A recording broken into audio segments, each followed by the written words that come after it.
Ferrand, sur Europe 1, au cœur de l'histoire. Alors en cette année du 11e centenaire de la Normandie, nous avons déjà eu l'occasion avec Franck Ferrand sur Europe 1 de faire connaissance avec les Normands, les Nordmen, autrement dit des hommes venus du Nord. Bonjour Franck. Bonjour Julia, bonjour à tous. Oui, ce sont des Vikings en effet, venus du Nord, du grand Nord de l'Europe, que ces Normands du Xe siècle. Des Vikings sédentarisés dans cette belle province que l'on appellera désormais la Normandie. Aujourd'hui, ce que je vous propose, c'est de faire plus ample connaissance avec les descendants de ceux qui s'y sont installés en 911 aux côtés de Roland.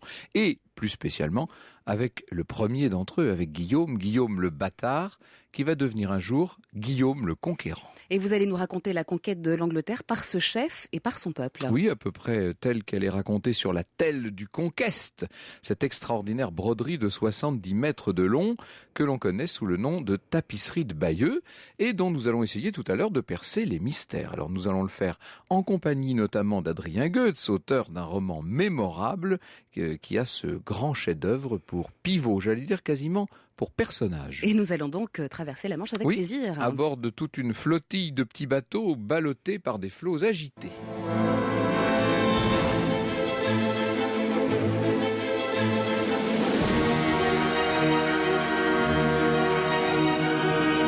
13h30, 14h30 sur Europe 1. Au cœur de l'histoire, Franck Ferrand.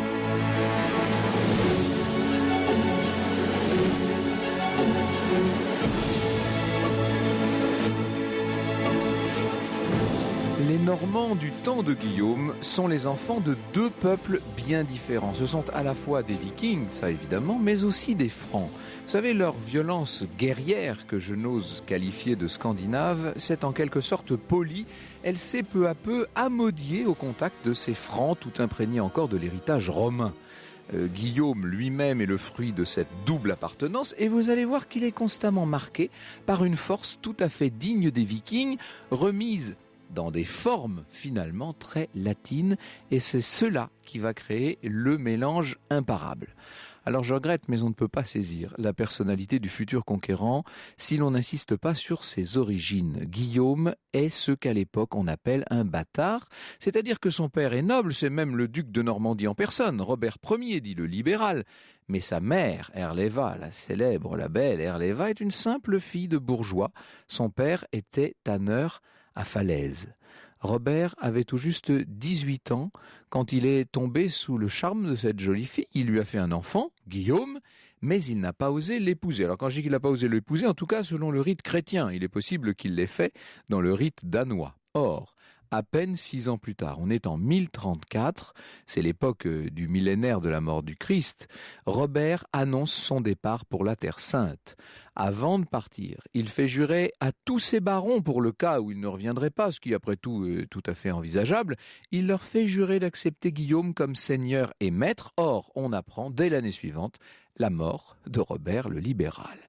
Et c'est comme cela qu'à l'âge de 7 ans, Guillaume devient duc de Normandie. Enfin, duc de Normandie en théorie, parce que dans la pratique, nombreux sont ceux qui profitent de sa jeunesse pour essayer de récupérer le pouvoir. Le duché sombre dans l'anarchie et l'enfant duc est en grand danger. C'est la famille de sa mère, ce sont ces bourgeois de Falaise qui vont le protéger en le cachant dans un endroit tenu secret pendant 4 ans. Or, il a quand même 7, 8, 9, il a 10 ans le petit Guillaume à l'époque, c'est-à-dire l'âge de souffrir de la situation. Et c'est justement dans cette humiliation qu'il va sans doute puiser cette extraordinaire force de caractère qui, par ailleurs, fera plus tard sa célébrité. Pendant ces années noires, 2 factions vont s'opposer en Normandie, un peu comme une sauce qui serait en train de tourner. Les ingrédients ont tendance à rester séparés. En Basse-Normandie, si l'on veut, autour de Caen, la faction scandinave et païenne, animée par la noblesse guerrière, qui rêve de ressusciter les Vikings, si je puis dire. Et puis en Haute-Normandie, là-haut, autour de Rouen, la faction française et chrétienne qui s'appuie sur les bourgeois des villes et qui entend défendre ce fameux héritage latin. C'est sur cette faction franque que Guillaume, le bâtard, comme il se présente lui-même dès l'âge de 14 ans, c'est sur eux qu'il va s'appuyer pour reconquérir son duché. Cette question de bâtardise hante le jeune homme, et au moment de se marier, par compensation, évidemment, il va choisir une jeune fille de très haut, très pur lignage, Mathilde, la fille du comte Baudouin de Flandre. Elle est en même temps la nièce d'Henri Ier de France. Vous avouerez que le choix est magnifique. Comme en plus son père est d'accord, tout irait pour le mieux si le pape Léon IX, pour des raisons d'équilibre politique dans la chrétienté, ne s'opposait à cette union. Finalement, et Baudouin et Guillaume maintiennent leur décision. Résultat, les voilà tous deux excommuniés. Sa réconciliation avec le Saint-Siège, Guillaume ne l'obtiendra que bien plus tard, grâce au théologien Lanfranc qui deviendra son confident, qui deviendra son ami. Or, le soutien du pape va se révéler déterminant pour légitimer les aspirations de conquête de Guillaume. Ça, c'est l'héritage de la double culture dont je vous parlais tout à l'heure. On envahit, on pille, on conquiert comme les grands ancêtres vikings, mais en même temps, on légitime, on justifie, on légalise comme les grands modèles romains. Nous allons traverser la Manche. Dans les années 1060, vous voyez, Guillaume a un petit peu plus de la trentaine. Et le roi d'Angleterre est un prince à cette époque-là très faible, mais très pieux. On l'a surnommé du reste Édouard le Confesseur. Cet Édouard, qui a fait vœu de chasteté, n'a donc pas d'enfant, a pour manie de promettre sa couronne à tous les princes qui l'environnent. Et bien sûr, Guillaume de Normandie en fait partie.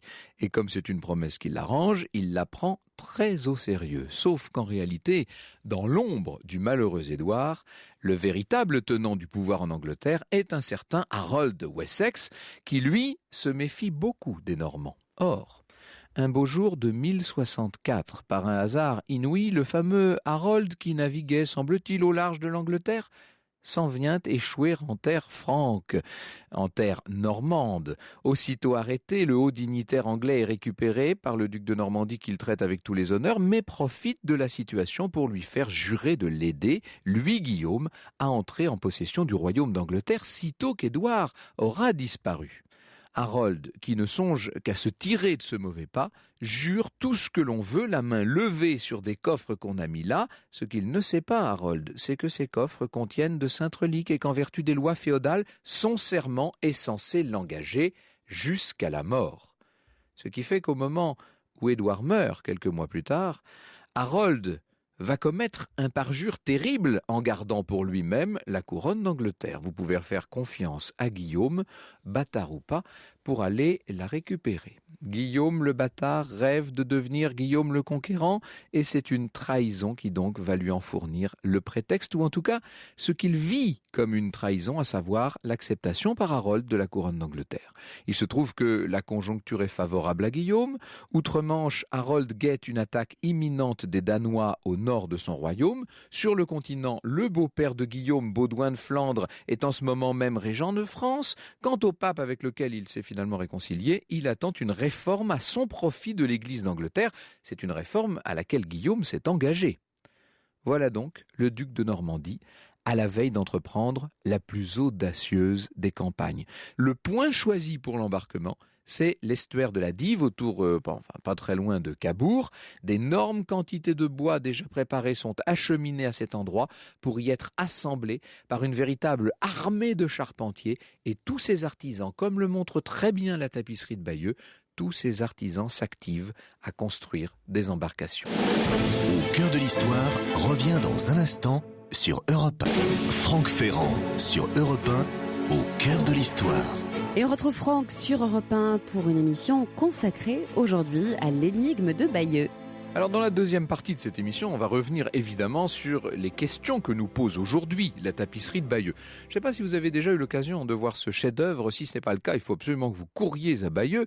Et si c'est le cas, eh bien retournez-y, ça ne vous fera pas de mal. C'est une des plus belles choses qu'on puisse contempler. Imaginez une pièce d'étoffe qui est à peu près haute de 50 cm environ, mais qui mesure près de 70 mètres de long, d'un seul tenant, et qui évoque un peu à la manière d'une bande dessinée. Et nous allons voir à quel point d'ailleurs tout ça fait penser à la bande dessinée dans la deuxième partie de l'émission, qui évoque à travers de plus de 1500 sujets patiemment brodés de couleurs chatoyantes toute l'histoire que précisément je suis en train de vous raconter cet après-midi. Alors, pour revenir à nos préparatifs de traversée, il est évident que certains des navires nécessaires ont été fournis par des alliés de Guillaume, enrôlés dans cette expédition, ne serait-ce que par appât du gain. Le travail nécessaire n'en est pas moins titanesque. Il va demander 6 mois pleins d'un travail acharné, et quand tout est au point et que les vents s'y prêtent, c'est-à-dire vers le 12 septembre 1066, eh bien on s'embarque. Direction, non pas tout de suite l'Angleterre, mais l'anse de Saint-Valery-sur-Somme, d'où la traversée sera plus courte. Pendant cette première expédition, un certain nombre d'embarcations qui sont trop chargées d'hommes et de chevaux se renversent dans la mer et noient leurs occupants. Naturellement, Guillaume interdit aux témoins d'en parler, sous peine de mort. C'est pas le moment de démoraliser l'armée. Quand je dis l'armée, faut quand même entendre une petite armée, sûrement pas plus de 7000 hommes en comptant les services. Ça paraît peu pour prendre possession de l'Angleterre, mais c'est déjà beaucoup lorsqu'il s'agit de leur faire traverser la Manche tous ensemble. Or le problème, une fois parvenus à Saint-Valery, c'est que les vents sont plein nord, au lieu des vents de sud qui seraient nécessaires évidemment pour gagner les côtes anglaises. On raconte que pendant 15 longues journées, Guillaume va vivre les yeux rivés à la girouette de l'église du village, tressaillant, dit-on, au moindre mouvement d'air. À chaque fois que la girouette grince un peu, on voit Guillaume ouvrir de grands yeux. Enfin, les vents veulent bien tourner au sud et le chef, cachant son émotion, va pouvoir embarquer à bord de la Mora, le bateau que lui a offert Mathilde sur ses deniers et dont la figure de proue désigne du doigt le royaume à conquérir.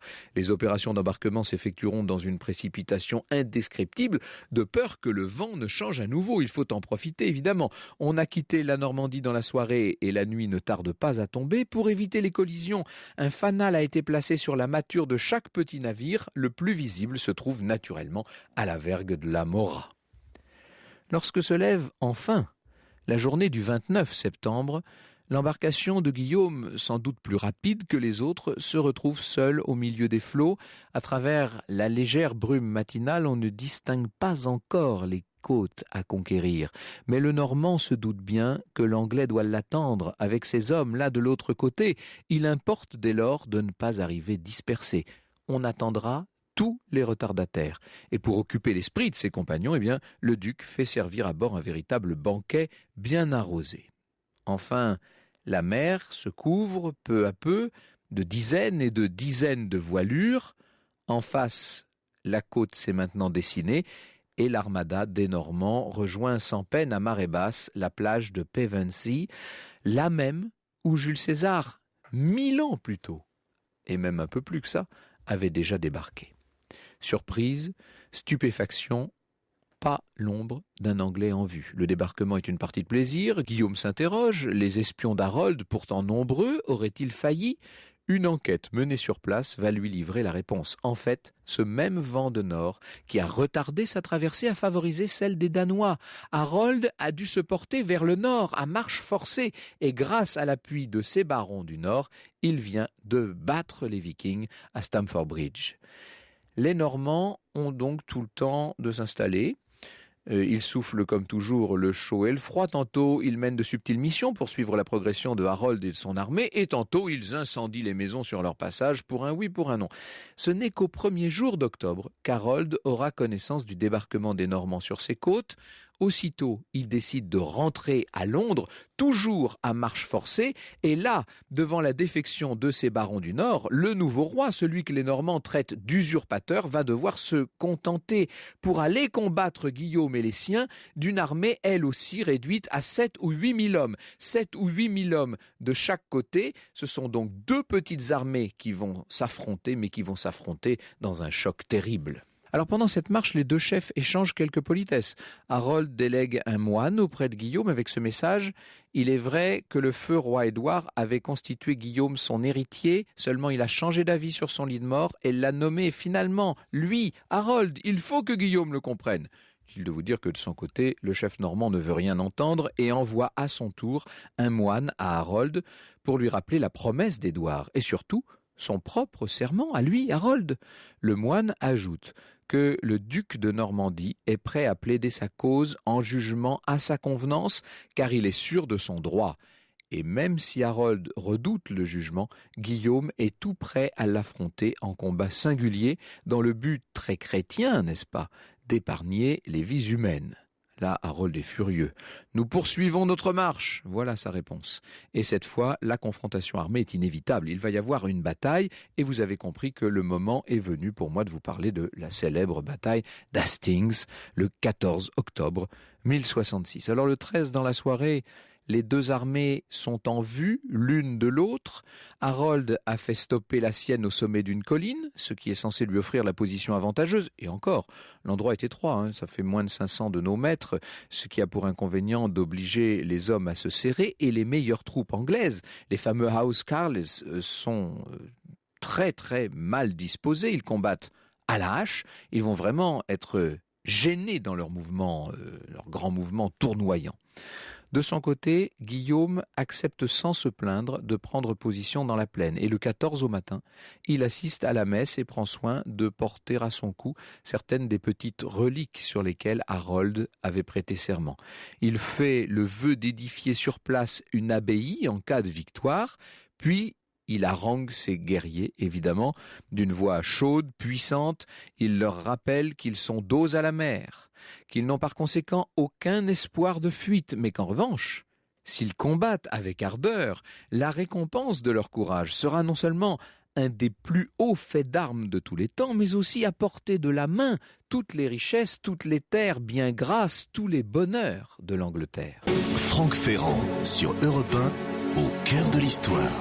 Avec un récit qui nous relate aujourd'hui sur Europe 1 la bataille anglo-normande. Le combat s'engage, il est vraiment âpre. Les Normands hurlant montent à l'assaut du promontoire d'Hastings. Or, même s'ils sont trop serrés, les Anglais jouissent d'une position dominante qui leur permet de cribler les Normands et notamment leur rangée d'archers, d'armes de jet, qui transpercent, qui clouent sur place l'ennemi.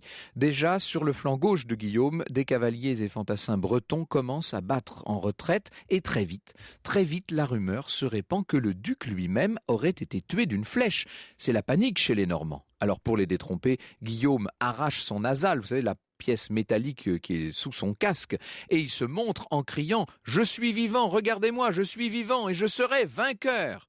Le courage renaît peu à peu, on se croirait chez Corneille, mais en haut de leur colline, les Anglais bien soudés se défendent admirablement. C'est alors que le duc a l'idée de feindre la retraite. Il voit les Normands qui détalent devant eux et qui redescendent la pente. Alors les Anglais se mettent à charger à leur tour. Ils se dispersent en direction de la plaine. C'est exactement ça, c'est exactement ce que Guillaume attendait. Ces guerriers font volte-face et ils peuvent plus facilement atteindre l'ennemi. À 2 reprises, la même tactique entraîne le même succès parachevé par la cavalerie normande qui, prenant maintenant les Anglais à revers, leur inflige des pertes terribles.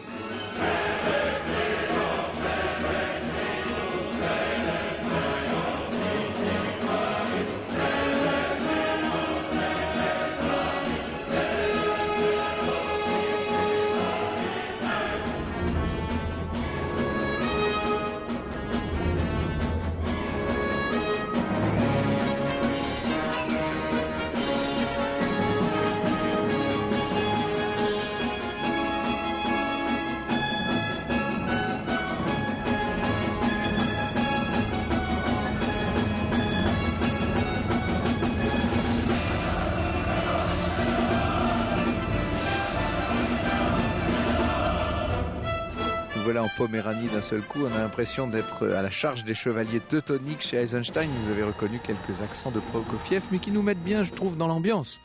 Le gros de l'armée anglaise, ce qu'on appelle le Fyrd, composé de paysans réquisitionnés, se défend très bien.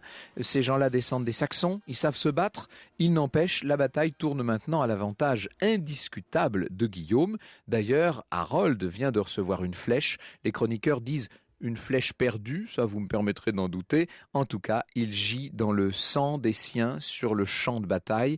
Alors la tradition veut que l'on ait fait appel à son ancienne maîtresse, Édith au col de cygne, pour identifier formellement le corps que Guillaume fit enterrer sur le rivage. Comme cela, aurait-il dit, il gardera la côte après sa mort, comme il l'a gardée de son vivant.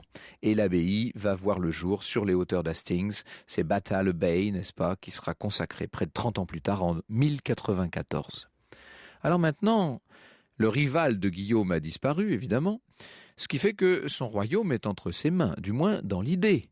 parce qu'avec l'aide de quelques centaines de chevaliers seulement, il convient désormais de prendre possession de l'Angleterre, de se partager ses fiefs, de se faire accepter des populations. Et là, une fois encore, la double culture des Normands va faire merveille.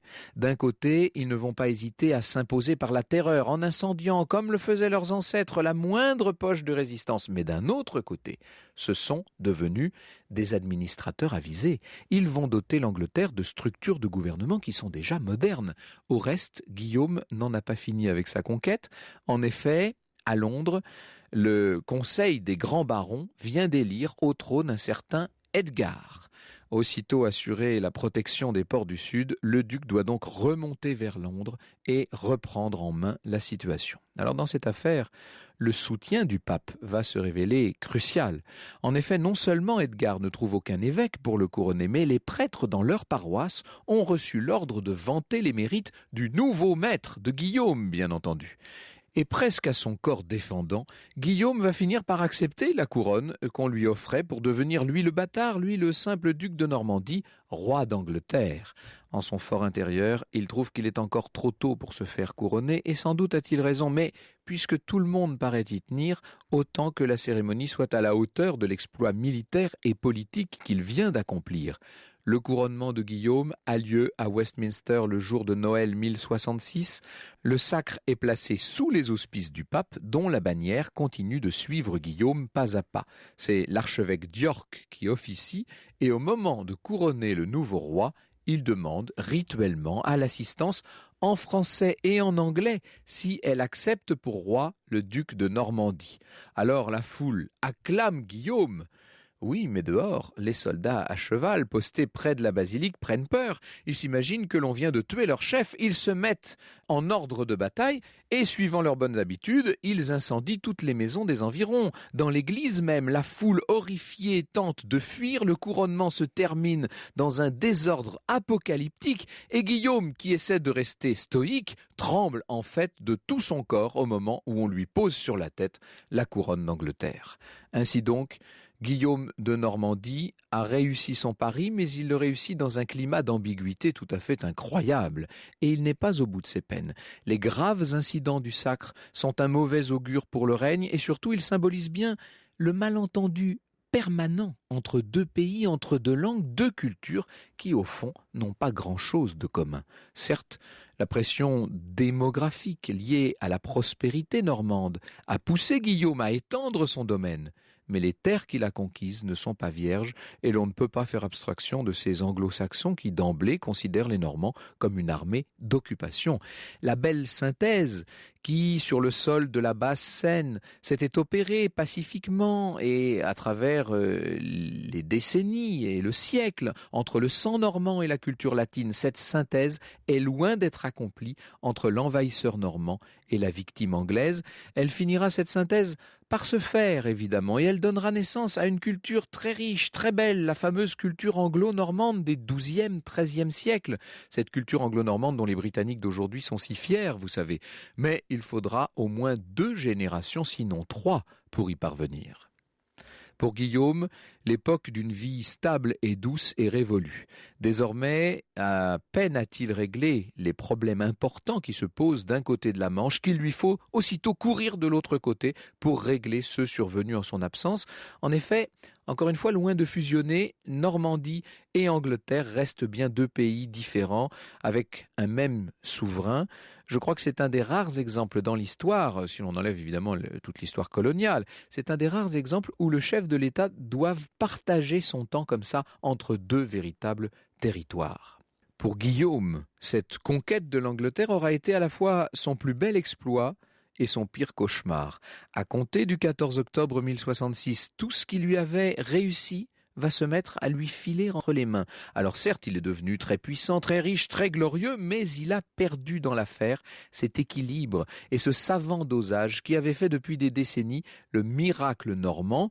À terme, son héritage va se diluer des 2 côtés de la Manche. Juste après le flash de 14h, nous allons déployer pour vous dans toute sa splendeur la tapisserie de Bayeux.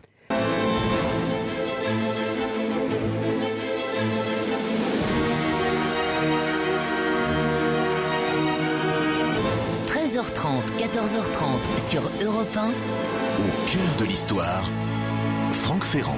Il est effectivement grand temps de retrouver Franck et ses invités sur Europe 1 pour la partie magazine d'Au cœur de l'histoire avec une émission consacrée aujourd'hui à l'énigme de Bayeux.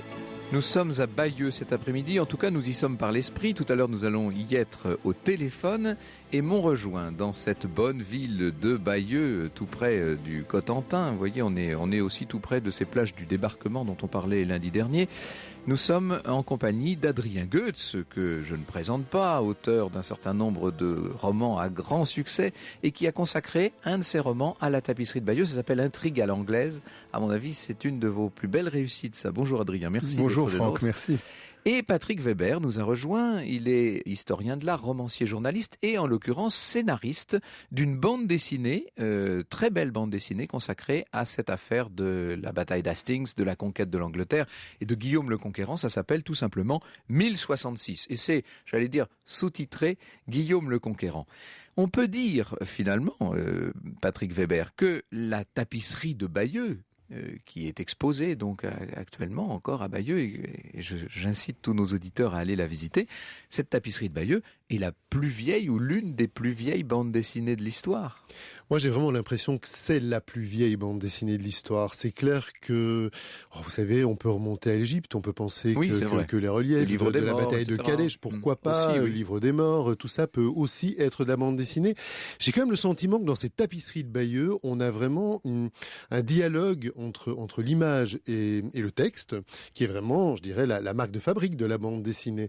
Et si on veut vraiment rentrer dans le récit de la tapisserie, avec un rythme évidemment, avec des personnages récurrents que l'on reconnaît par leur couleur et leur silhouette. Et c'est ça qui est assez extraordinaire. On reconnaît les personnages, il y a des transitions comme dans la bande dessinée, et puis il y a aussi des ellipses comme dans tout bon scénario. Forcément, on raconte pas tout. Il y a des choses aussi qu'on évoque, et puis on laisse aussi d'ailleurs l'imagination du lecteur. Enfin, j'ai envie de dire un lecteur, c'est pas vraiment un lecteur, un visiteur, un spectateur, que sais-je.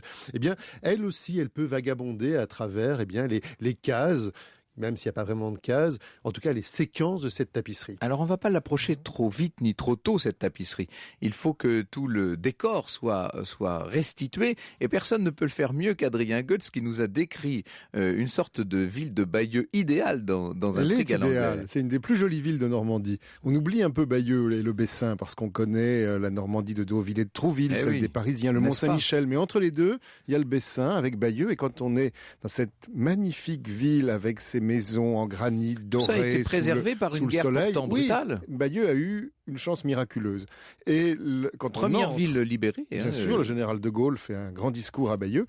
Et quand on entre dans le centre Guillaume le Conquérant, le musée qui abrite le chef-d'œuvre. Un bel hôtel du XVIIe siècle. Voilà, exactement, un séminaire épiscopal. On entre dans cette salle où on est plongé dans la pénombre, et là, on est réellement au cœur de l'histoire, parce qu'on peut toucher du doigt, ou presque, derrière cette vitre, ce document inouï qui date du XIe siècle et qui nous raconte une histoire. Et ça, c'est alors, il est déployé entièrement. Il faut expliquer, donc la oui. salle est assez plongée effectivement dans l'obscurité. La salle est très belle.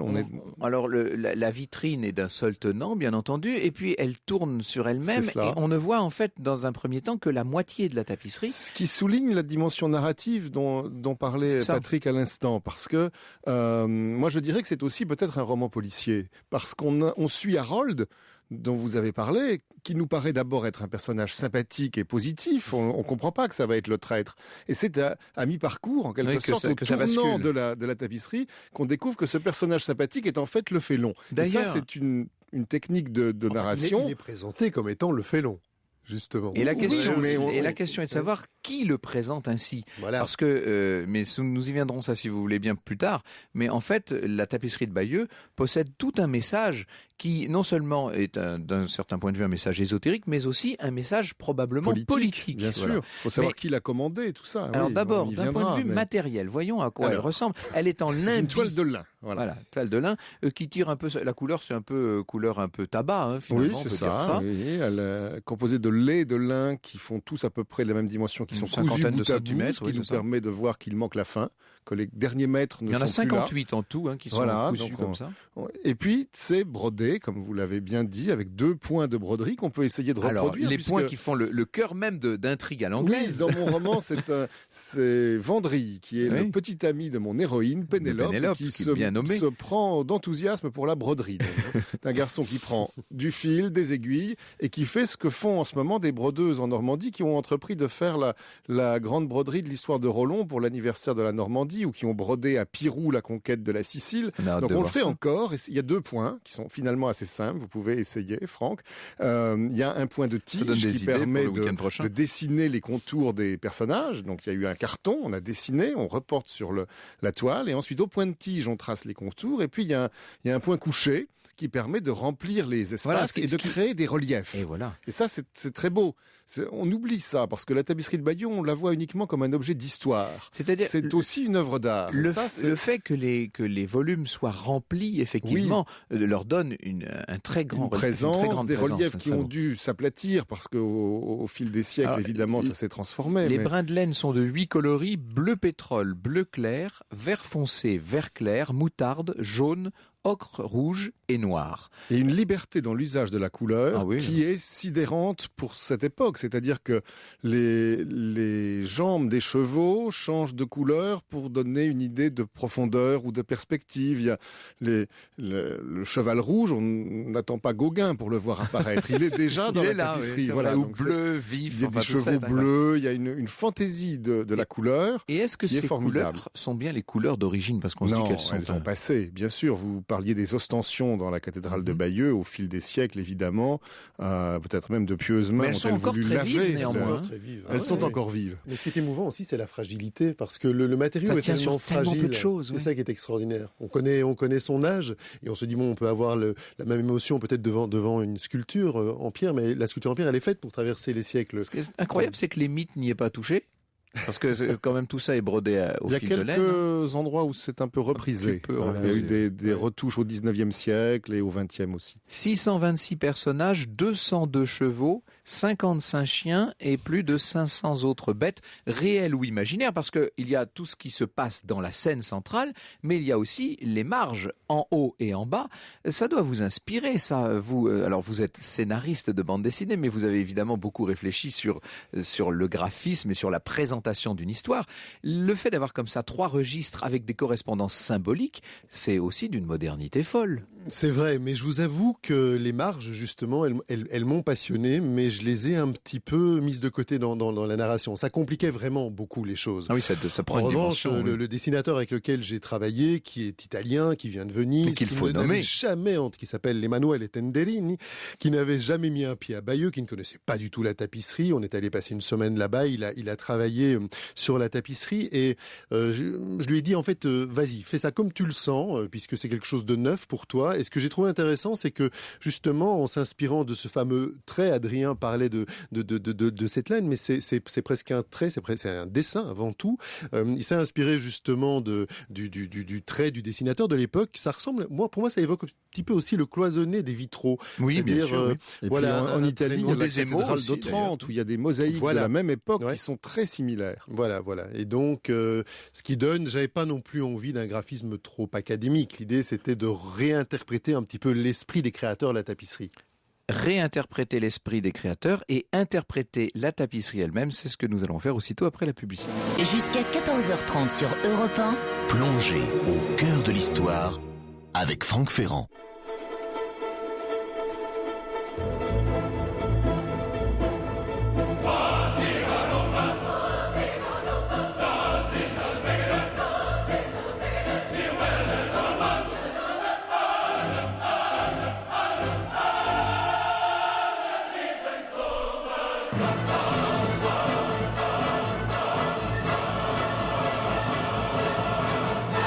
Heureusement qu'on a Carmina Burana à chaque fois qu'on fait une émission sur le Moyen-Âge. C'est assez pratique. Alors, cette tapisserie de Bayeux, cette broderie tout à fait extraordinaire sur son limbi, elle présente évidemment toute une histoire et des scènes très fortes. On a notamment la traversée de la Manche par tous ces chevaliers normands et boulonnais, précisons-le. Cette traversée de la Manche qui est décrite, enfin on voit les navires, comment pourrait-on les appeler? Ce sont presque des dracars. Ce sont des langskip en fait. Oui. C'est ça qui est passionnant aussi parce que ce sont les fameux bateaux vikings et on s'aperçoit qu'un siècle et demi après... les Normands ont conservé leur bonne tradition. Et ils ont eu bien raison de le faire parce que ces bateaux sont exceptionnels. Ça leur avait bien servi dans l'autre sens, pourquoi pas continuer? Et puis, on voit aussi, bien entendu, on a sous les yeux cette extraordinaire bataille d'Hastings avec des chevaux qui passent cul par-dessus tête, avec des flèches. On a l'impression, c'est très impressionnant parce qu'il y a un dynamisme sur la broderie elle-même. Dans le dessin qui était extraordinaire et qui, évidemment, est un document incroyable pour l'histoire bataille, pour l'histoire de l'événement, mais qui est aussi susceptible d'être l'objet d'une lecture du point de vue d'une histoire des mentalités, des coutumes, et même du vêtement, du mobilier.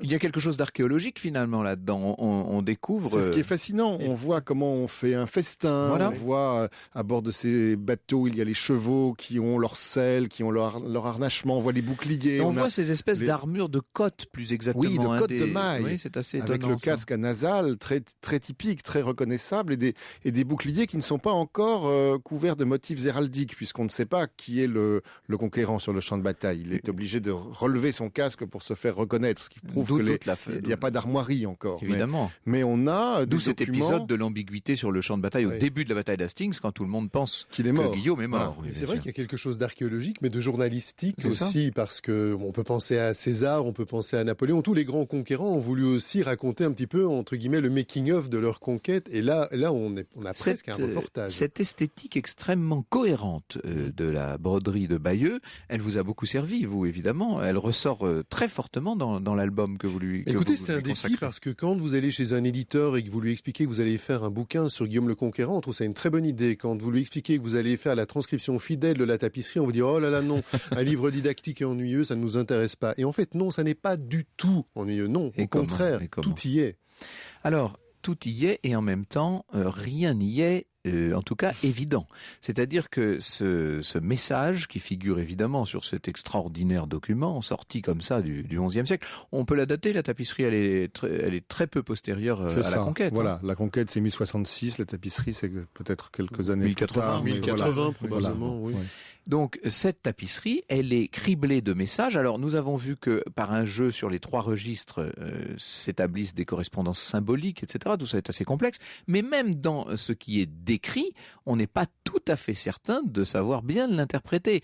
Et je pense là à la thèse d'Andrew Bridgeford, qui est parue il y a quelques années, qui a été éditée aux éditions du Rocher en France, il appelle ça, lui, l'histoire secrète de la tapisserie de Bayeux. Il nous dit qu'en fait, cette tapisserie aurait été offerte au demi-frère de Guillaume, donc à l'évêque Odon de Bayeux, par un seigneur boulonnais, et que le message sous-jacent, c'est la participation des Boulonnais de Boulogne à cette conquête de l'Angleterre. Le personnage d'Odon de Condeville est aussi très fascinant. Il a été évêque de Bayeux, il devient évêque de Canterbury. Il a une ambition extraordinaire. Il se rêve pape, il veut être le grand homme d'État et d'Église de l'époque. Il est le fils qu'Arlette, la mère de Guillaume, Arlette de Falaise, pour lui donner son nom normand. Oui. Elle s'était mariée avec Erloin de Condeville, et donc Odon est le demi-frère et l'homme puissant qui peut-être a été le destinataire ou même le commanditaire de la tapisserie. Ce qui explique l'exposition de la tapisserie dans la cathédrale. Alors, est-ce qu'on sait comment elle était exposée, cette tapisserie? Non, autrefois, pas réellement. On n'en sait rien. Les textes ne sont pas très précis sur cette question.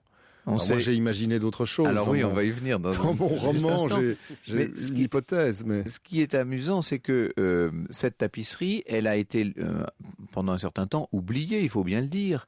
Elle était au trésor de la cathédrale. Ouais. Elle est citée par Montfaucon, qui en reproduit quelques scènes. Et elle ne ressurgit finalement que sous le consulat, au moment où on décide... Napoléon l'a fait venir à Paris. C'est ça, voilà. Peut-être pour montrer qu'envahir l'Angleterre, ça s'était déjà fait, que c'était possible. Oui. Donc on l'expose au Louvre. Et il y a un personnage qui s'y intéresse, qui est Dominique Vivant-Denon, le créateur du Louvre de Napoléon. Et c'est là l'œil de l'empereur. Voilà, l'œil de Napoléon et la tapisserie devient très populaire. On l'appelle tapisserie de la Reine Mathilde. Il y a une petite pièce de théâtre qui est faite à cette époque. Il y a des brochures distribuées à l'armée qui est au camp de Boulogne pour leur montrer ce qu'est la tapisserie. Donc elle devient très célèbre véritablement au début du 19e siècle. Si je fais ce détour par le consulat et bientôt l'Empire, c'est parce que, évidemment, vous avez, émis une thèse qui est en rapport direct avec la colonne Vendôme. Oui, parce qu'à la même époque, Adrien Goetz. Dominique Vivant-Denon a l'idée d'édifier cette colonne qui commémore la bataille de la campagne qui conduit à Austerlitz. Sur le principe de la colonne Trajane. Sur le principe de la colonne Trajane. Et quand on regarde la colonne Vendôme, on est frappé par le fait que c'est là aussi une bande dessinée qui s'enroule, qui monte jusqu'au sommet. Et je me suis dit que finalement, la tapisserie de Bayeux pouvait être un monument itinérant qu'on aurait enroulé sur une âme de bois et qui aurait raconté l'histoire de la conquête en Normandie et peut-être aussi en Angleterre. Un monument portatif. En tout cas, dans votre roman, on voit Pénélope et Évandrille mettre en œuvre cette histoire et donc imaginer ce que devait être autrefois cette... Oui, je me suis intéressé dans les bordures à tous ces chevrons qui sont un motif normand et qui permettent de raccorder en enroulant la tapisserie. Alors j'ai essayé. Mais donc on l'enroulerait autour d'une sorte de grosse colonne en fait. Bois, oui, de colonnes de bois qui permettraient d'en faire un... Voilà, exactement. Et alors du coup, des lectures verticales deviennent possible. On voit apparaître la comète de Halley à un moment. Elle est juste à la verticale du Conquérant. Enfin, il y a des éléments qui sont romanesques, hein, évidemment. Je me suis interrogé qui sont aussi en romancier, mais après tout, pourquoi pas ? Oui, ça fait rêver, ça donne même envie de voir ce que ça donnerait réellement. Franck Ferrand sur Europe 1. Je vous avais dit que nous irions à Bayeux, nous y allons grâce au téléphone puisque nous avons en ligne Sylvette Lemagnan qui est conservateur du musée de la tapisserie de Bayeux. Bonjour Sylvette Lemagnan. Bonjour. Merci beaucoup d'être avec nous. Alors vous êtes chargée de la conservation, de la protection de ce trésor national. C'est une grosse responsabilité mais ça me fait rêver quand j'entends ça. Oui, c'est tout à fait exact et ce trésor national depuis quelques années est classé mémoire du monde de l'UNESCO. Vous avez énormément de visiteurs. La dernière fois que j'ai voulu amener des amis visiter la telle du Conquest, il y avait une telle foule que mes amis ont pris peur. Mais j'ai insisté quand même et ça valait la peine. Mais vous avez combien de visiteurs par an ? Plus de 400 000 visiteurs, oui, c'est ça, certaines années presque 500 000 visiteurs. Donc c'est vrai que si l'on veut découvrir paisiblement que la tapisserie de Bayeux exposée dans sa galerie, il faut se rendre à Bayeux plutôt en hiver. Mais bien sûr. Mais l'été est une période faste également pour découvrir la campagne, les plages du débarquement toutes proches de la ville. Évidemment. Alors cette tapisserie, nous l'avons un peu décrite avec mes invités, avec Patrick Weber et avec Adrien Goetz depuis un moment, mais vous nous dites, vous, qu'elle est un peu la transposition textile d'une chanson de geste, en quelque sorte. Absolument, parce que c'est une histoire pleine de rebondissements.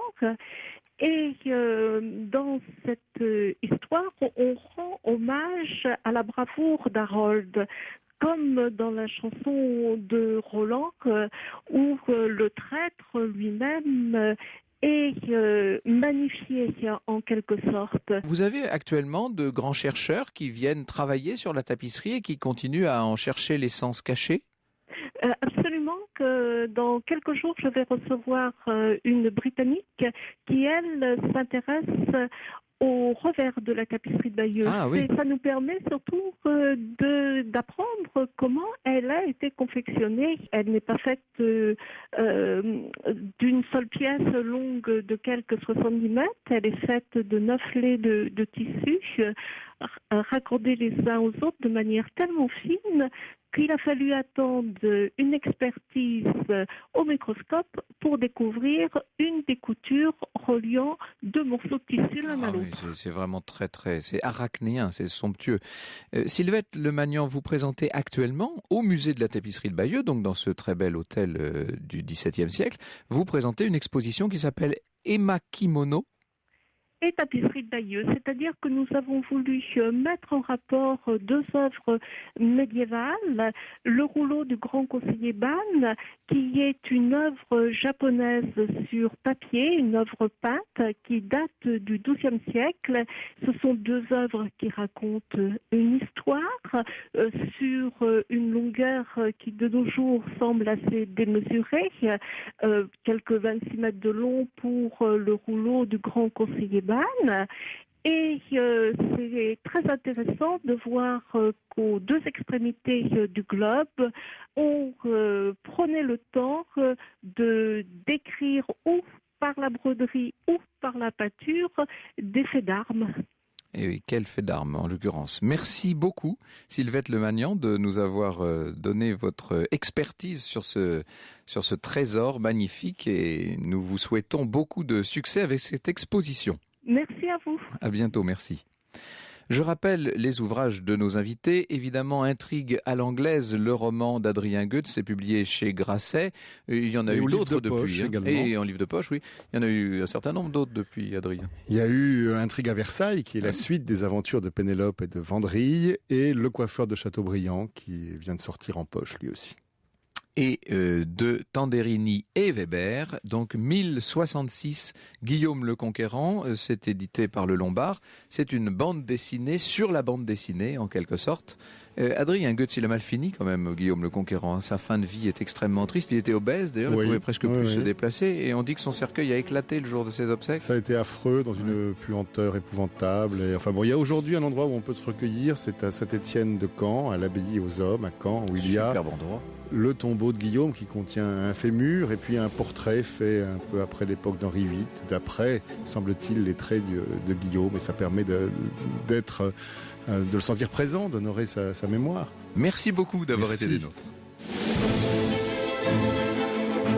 Bonjour Faustine. Bonjour Franck, bonjour à tous. Dans 3 jours, les élèves de terminale débuteront les épreuves du bac. Alors pendant 1 heure, on va s'intéresser à eux et on va leur donner tous les conseils pratiques pour bien aborder cette semaine, pas comme les autres. Quels sont les repas à prendre, les choses à faire, à pas faire avant d'aller plancher? De quelle manière réviser efficacement à J-3? On va vous donner une quantité d'astuces jusqu'à 15h30. Vous pouvez d'ailleurs venir partager les vôtres au 39 21. J-3 avant le bac. Tous nos conseils pour réussir, c'est donc le thème de notre émission et on vous attend également sur faustine.europe1.fr, Franck. Merci Faustine, merci Julia, à demain. Merci Franck, à demain sur Europe 1. L'histoire sur Europe 1, c'est avec Franck Ferrand. C'est avec Franck Ferrand. C'est avec Franck Ferrand. C'est avec Franck Ferrand. C'est avec Franck Ferrand. C'est avec Franck Ferrand. C'est avec Franck Ferrand. C'est avec Franck Ferrand. C'est avec Franck Ferrand. C'est avec Franck Ferrand.